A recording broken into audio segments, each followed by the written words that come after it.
Hello, good. Hi. When Susheela and I first got on stage at the Jaipur Literary Festival in 2008, we were quite a few kilos smaller and had no grey hair. Since then, a whole river of musical drama has flowed through this amazing festival. And it's wonderful to be back here. And it's also good to infiltrate the literary section. So thank you to Sanjoy, Avik, and William for risking having us. But William Blake, I must create a system or be enslaved by another man's. I will not reason and compare. My business is to create. So wrote William Blake, born in 1757 in London. As a visionary poet and artist, Blake was known to a very limited circle when he died in 1827, but his renown and his presence have spread far, wide and deep since then. Blake was a dissident free thinker who worked in a London whose government was in fear of alternative ideas, closing down thought and expression, whose spies, sellouts and cautionary victims were everywhere. Not surprising then that his mingling of terror and wonder, of darkness and light, retains its edge. There is no distance from damnation or providence. They are right here. Blake celebrates the power and the wonder of the imagination, of the subjective, of mind and art shaping the reality we experience. He insists that whatever we perceive is a gateway to infinity, depending on the intensity of our perception. As he says, a fool sees not the same tree that a wise man sees. But the only way to follow Blake, and perhaps because the only way to follow Blake is by summoning energy to break what he calls our own mind-forged manacles, each generation, each person discovers their unique Blake, as we have and others will. So Susheela will sing and William will read Blake's words. Blake reportedly had a quite good voice and sang his poetry, but there is no record of what he sang. So Susheela and I have taken the liberty of creating our own musical settings. As Blake says, a dead body revenges not injury. The selections we will be performing are mostly from the Songs of Experience, 1789, and The Marriage of Heaven and Hell, 1793. We will begin with the poem The Sick Rose and end with Jerusalem. So we'll be traveling from malaise to the invocation and celebration of the artistic imagination.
The invisible worm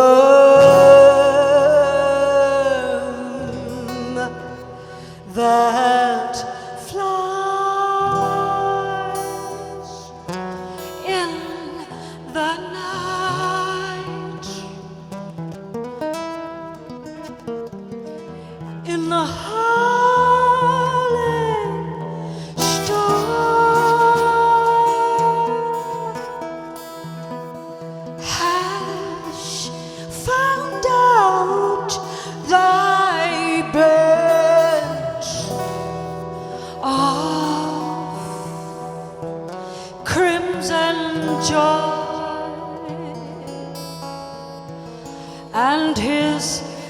dark secret love does thy life destroy.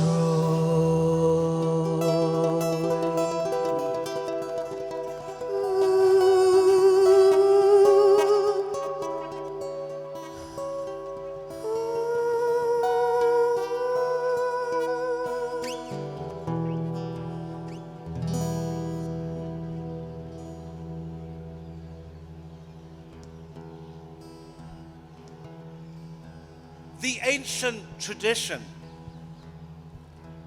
that the world will be consumed in fire at the end of 6,000 years is true, as I have heard from hell. For the cherub with his flaming sword is hereby commanded to leave his guard at the tree of life. And when he does, the whole creation will be consumed and appear infinite and holy, whereas now it appears finite and corrupt. This will come to pass by an improvement of sensual enjoyment. But first, the notion that a man has a body distinct from his soul is to be expunged. This I shall do by printing in the infernal method by corrosives, which in hell are salutary and medicinal, melting apparent surfaces away and displaying the infinite which was hid. If the doors of perception were cleansed, everything would appear to man as it is, infinite. For man has closed himself up till he sees all things through narrow chinks of his cavern.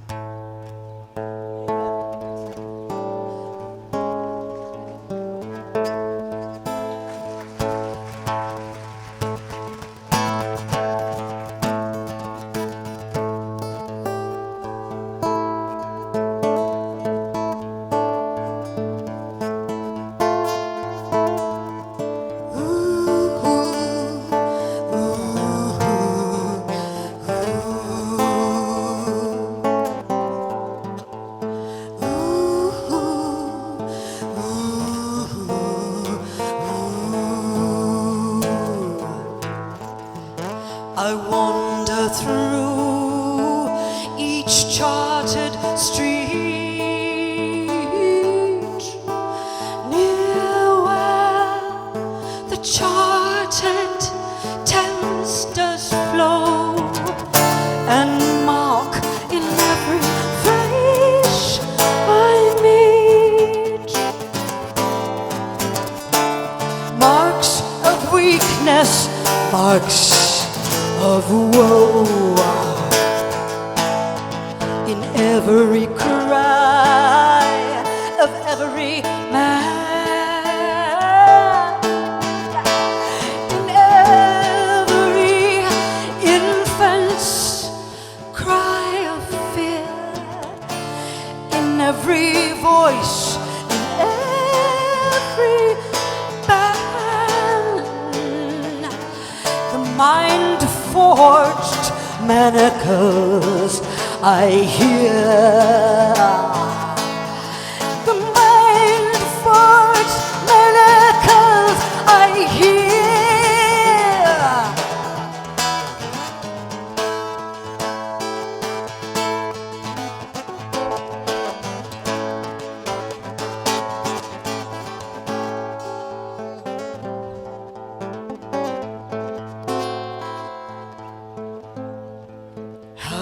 chimney sweepers cry. Every blackening church appalls, and how the hapless soldiers sigh runs in blood down palace walls, but most through midnight streets I hear how the youthful harlots curse, blasts the newborn infant's tear, and blights with plagues the marriage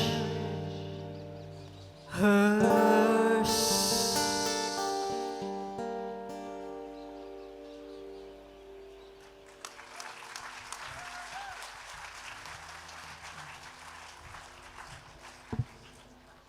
I am made to sow thistle for wheat, the nettle for a nourishing dainty. I have planted a false oath on the earth. It has brought forth a poison tree. I have chosen the serpent for a counselor and the dog as a schoolmaster for my children. I have blotted out from light and living the dove and the nightingale. I have caused the earthworm to beg from door to door. I have taught the thief a secret path into the house of the just. I have taught pale artifice to spread his nets upon the morning. My heavens are brass, my earth is iron, my moon a clod of clay. My sun a pestilence burning at noon, and a vapor of death in night. What is the price of experience? Do men buy it for a song? Or wisdom for a dance in the street? No. No, it is born with the price of all that a man hath, his house, his wife, his children. Wisdom is sold in the desolate market, where none come to buy, and in the withered field where the farmer ploughs for bread in vain. It is an easy thing to triumph in the summer sun and in the vintage, and to sing on the wagon loaded with corn. It is an easy thing to talk of patience to the afflicted, to speak the laws of prudence to the houseless wanderer, to listen to the hungry raven's cry in the wintry season, when the red blood is filled with wine and the marrow of lambs. It is an easy thing to laugh at wrathful elements, to hear the dog howl on the wintry door, and the ox in the slaughterhouse moan, to see God on every wind and a blessing on every blast, to hear sounds of love in the thunderstorm that destroys our enemy's house, to rejoice in the blight that covers his field and in the sickness that cuts off his children, while our olive and vine sing and laugh round our door, and our children bring fruits and flowers. Then the groan and the dollar are quite forgotten, and the slave grinding at the mill, and the captive in chains, and the poor in prison, and the soldier in the field, when the shattered bone hath laid him groaning among the happier dead.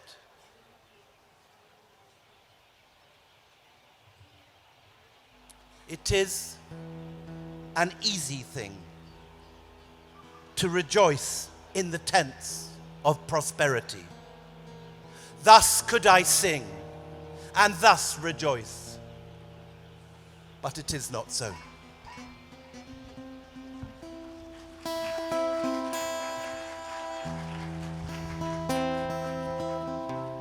This next song is A Poison Tree from Blake's Songs of Experience.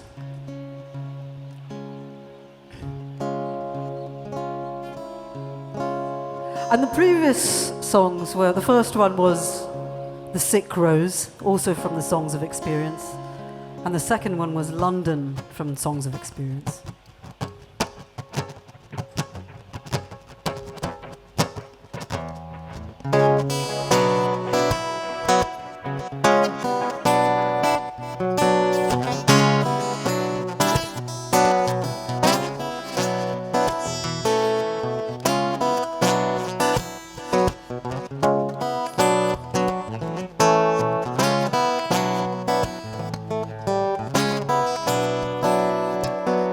I was angry with my friend.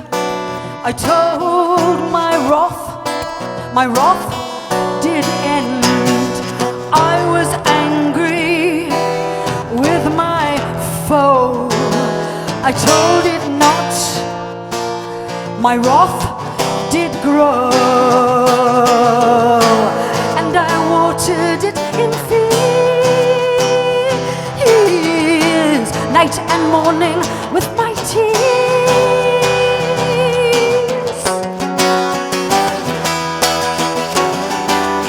And I sunned it with smiles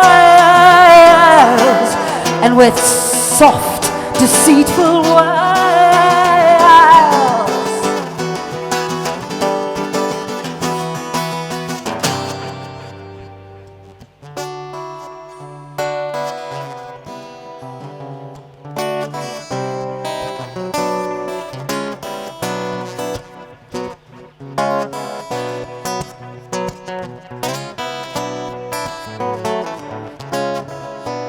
And it grew both day and night until it bore an apple bright, and my foe beheld it shine, and he knew that it was mine.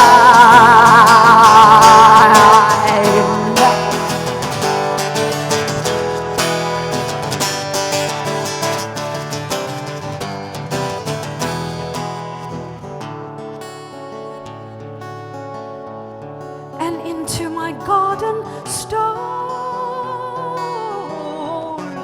when the night had veiled the pole. In the morning, glad I see my foe outstretched beneath the tree. In the morning, glad I see my foe outstretched beneath the tree.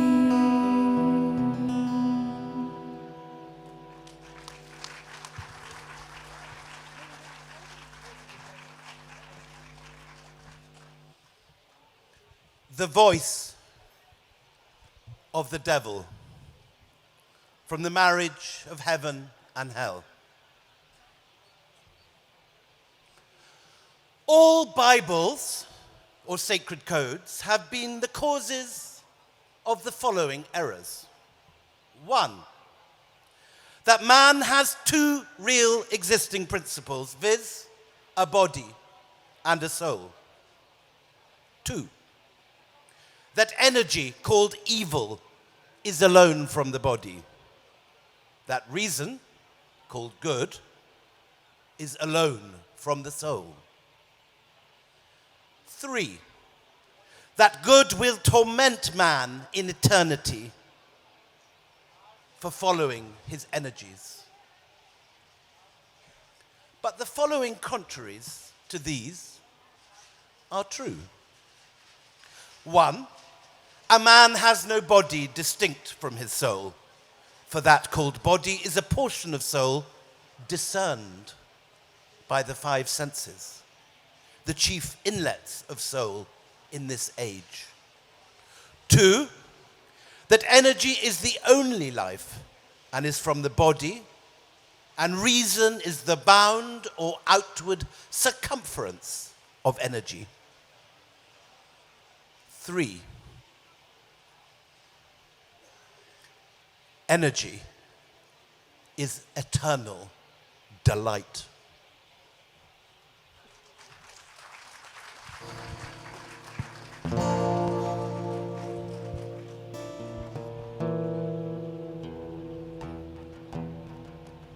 This is a poem that I think everyone is familiar with. It's the Tyger from Songs of Experience.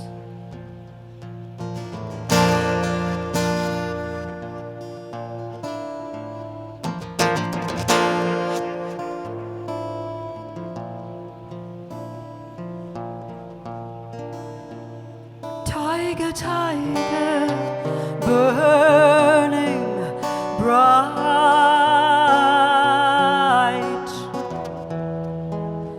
in the forest of the night.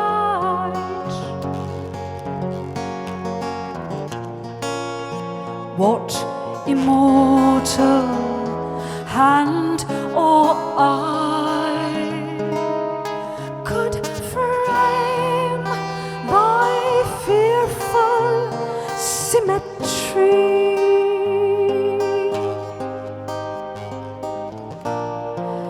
In what distant deeps or skies burns the fire of thine eyes?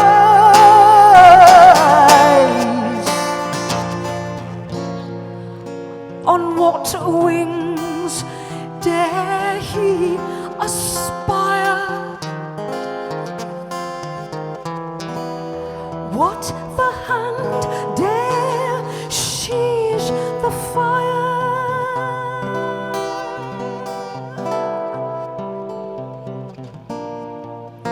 And what shoulder and what art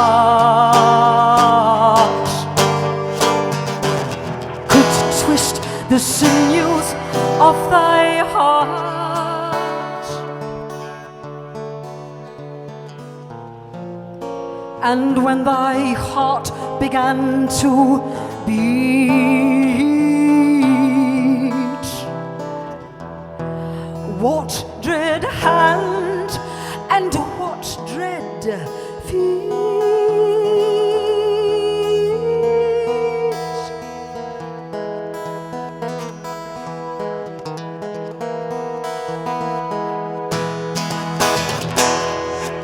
Oh, what the hammer, what the chain,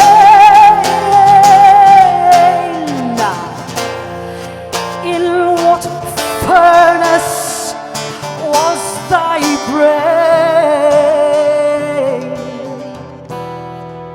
What the anvil, what dread grasp dare its deadly terrors crush?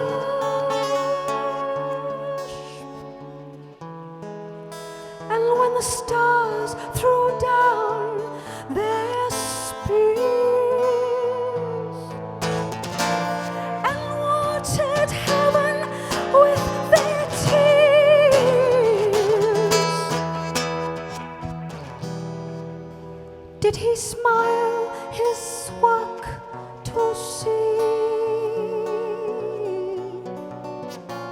Did he who made the lamb make thee?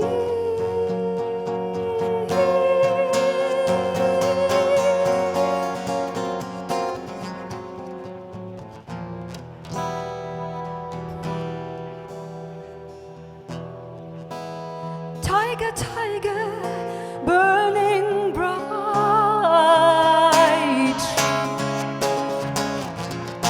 in the forest of the night.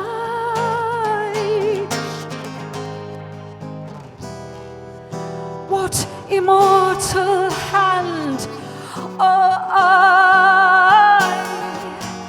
dare frame thy fearful symmetry?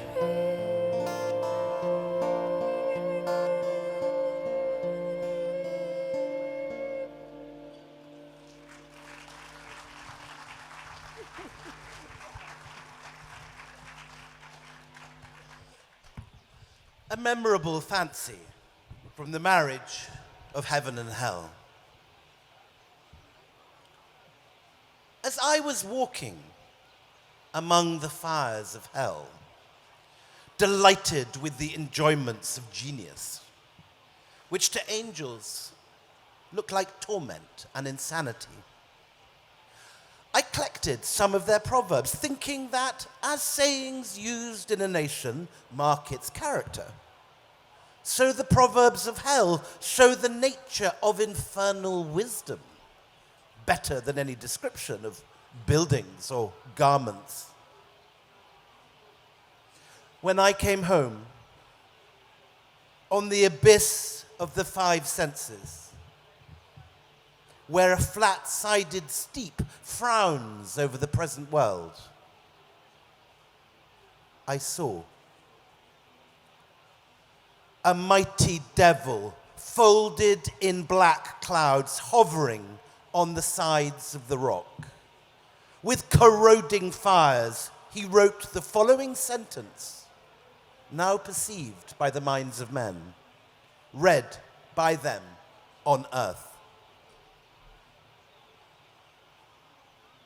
How do you know that every bird that cuts the airy way is an immense world of delight, closed by your senses five?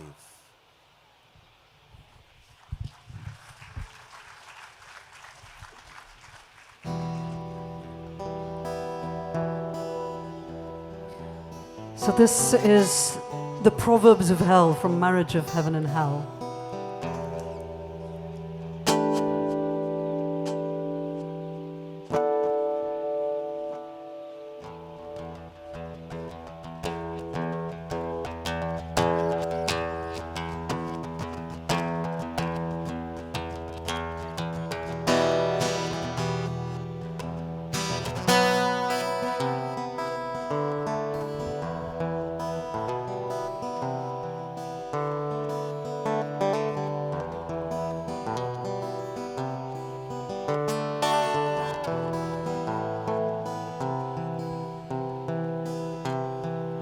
In seed time learn, in harvest teach, in winter enjoy. Drive your cart and your plough over the bones of the dead.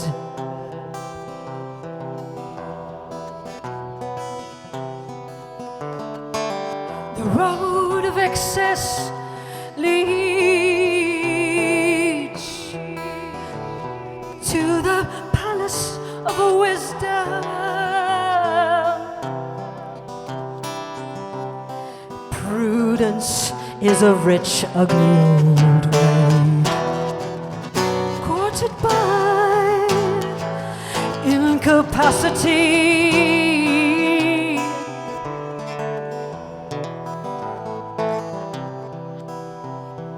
He who desires but acts not breeds pestilence.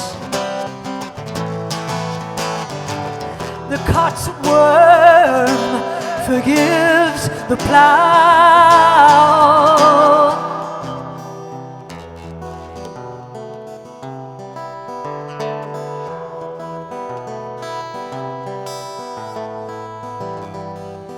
Dip him in the river, he who loves water. A fool sees not the same tree that a wise man sees. He whose face gives no light shall never, never become a star.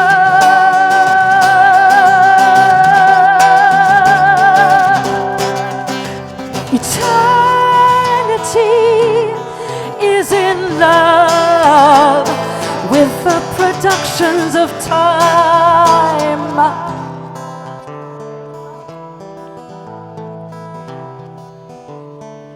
Eternity is in love with the productions of time.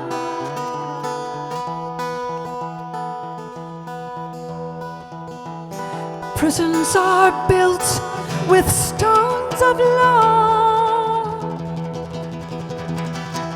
and brothels with bricks of religion.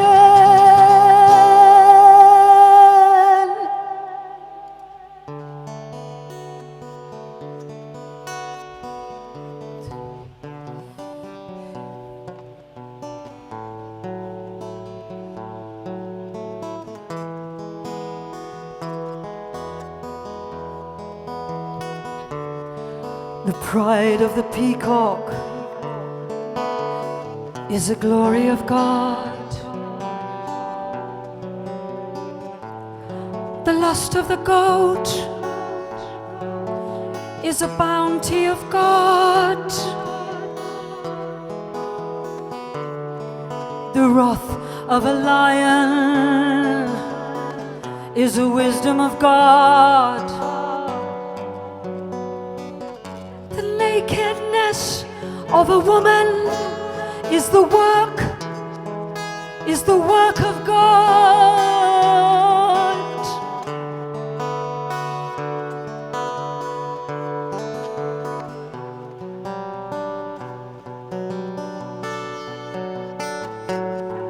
Excess of sorrow loves, excess of joy weeps. The roaring of lions and the howling of wolves, the raging of the stormy sea and the destructive sword are all portions of eternity too great for the eye of man. Anything possible to be believed is an image of truth. The eagle never lost so much time as when he submitted to learn of the crow. The fox provides for himself, but God provides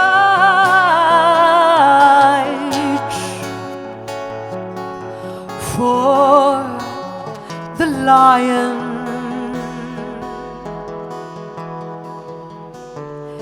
Think in the morning, act in the noon, eat in the evening, sleep in the night. He who has suffered you to impose on him knows you. As a plough follows words, so God rewards prayers. The tigers of wrath are wiser than the horses of instruction. Expect poison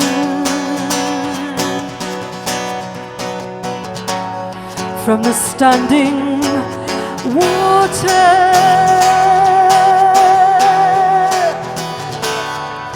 You never know what is enough unless you know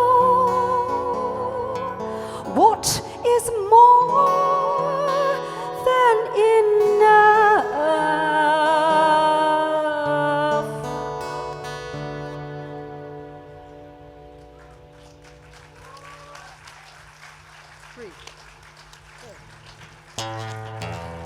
It's quite long, this Proverbs. It's in 3 sections. This is the last section. It's quite a long piece, and it's actually the longest form piece we've ever composed. So, Could you turn the volume up a bit, please? We're hearing masses of the back out front as well.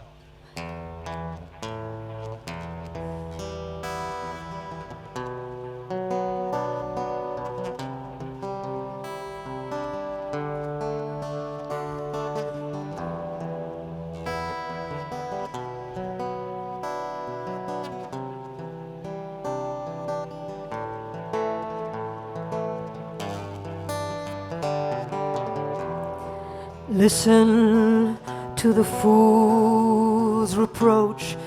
It is a kingly title. The eyes of fire, the nostrils of air, the mouth of water, and the beard of earth. The weak in courage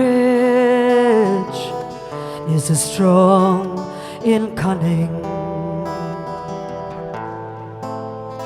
The apple tree never asked the beech how he shall grow, nor the lion the horse how he shall take his prey. The thankful receiver bears a plentiful harvest.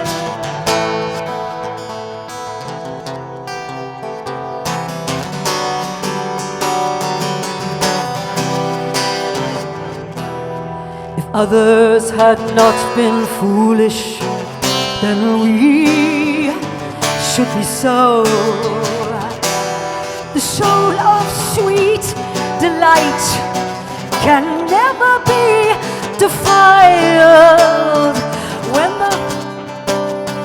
When thou seest an eagle, thou seest a portion of genius.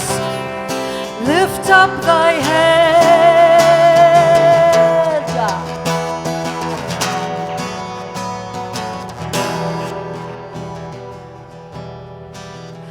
As the caterpillar chooses the fairest leaves to lay her eggs on, so the priest lays his curse on the fairest joys.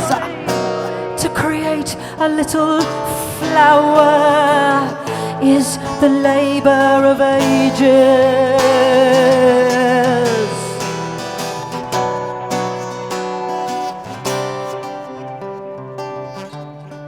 Damn braces, bless relaxes. The best wine is the best water is the newest. Players plough not, praises reap not, joys laugh not, sorrows weep not. The head sublime, the heart pathos, the genitals beauty, the hand and feet proportion. As the air to a bird, or the sea to a fish, so is contempt to the contemptible.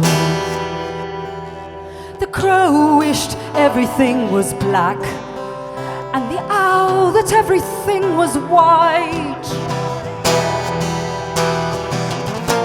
Exuberance is beauty. If the lion was advised by the fox, he would be cunning. Improvement makes straight roads, but the crooked roads without improvement are the roads of genius.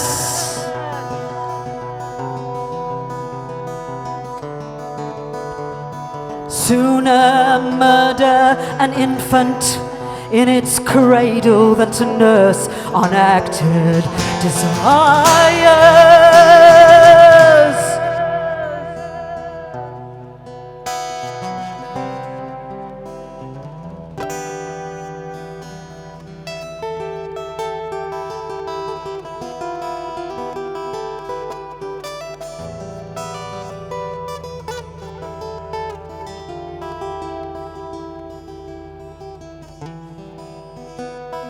Where man is not,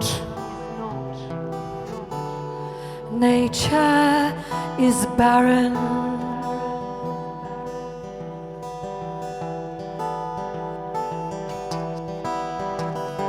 Truth can never be told so as to be understood and not be believed.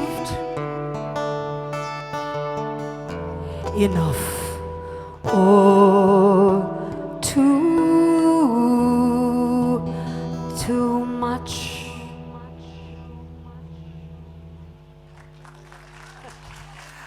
I just want to say, before Billy reads this thing, I just want to say the last song is Jerusalem. So most of us know the hymn, but the hymn was only written in 1915, and Blake's poem was written probably about 1807. So we're going back in time from the hymn, but also the way Blake writes it in one of his later prophetic books. He writes this section, which Willie is about to read, before he writes Jerusalem. So we'll go from this into Jerusalem. Yes. Rouse up, O young men of the new age. Set your foreheads against the ignorant hirelings. For we have hirelings in the camp, the court, and the university, who would, if they could, forever depress mental and prolong corporeal war. Painters, I call on you. Sculptors, architects, suffer not fashionable fools to depress your powers by the prices they pretend to give for contemptible works, or the expensive advertising boasts they make for such works. Believe in Christ and the apostles, that there is a class of men whose whole delight is in destroying. We do not want either Greek or Roman models if we are but just and true to our own imaginations, those worlds of eternity in which we shall live forever.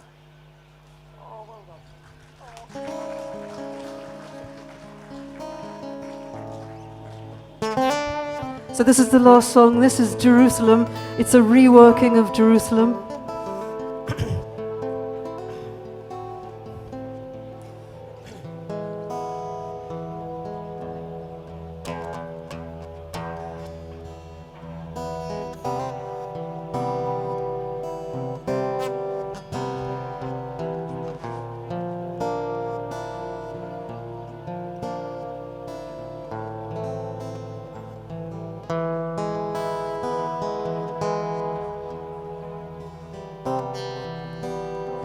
And did those feet in ancient time walk upon England's mountain green?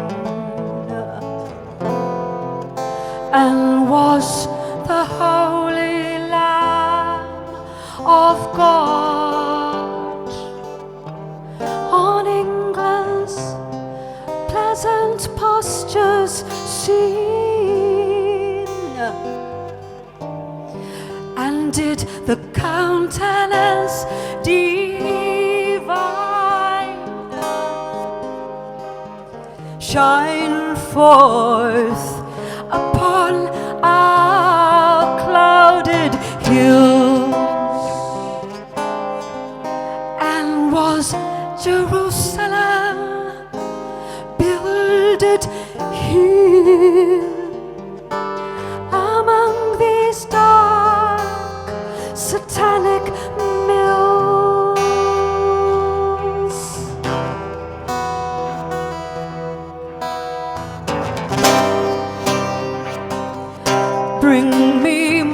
bow of burning gold. Bring me my arrows of desire. Bring me my spear, oh clouds and fall. Bring me my chariot of fire.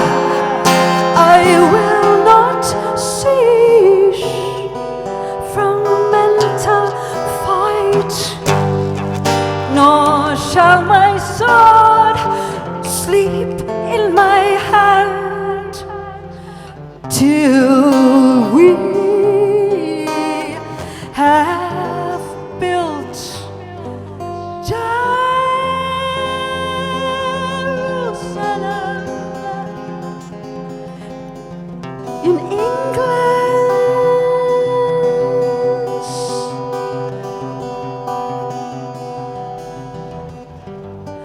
In Jaipur's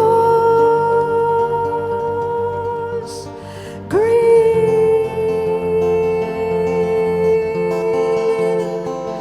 and pleasant land.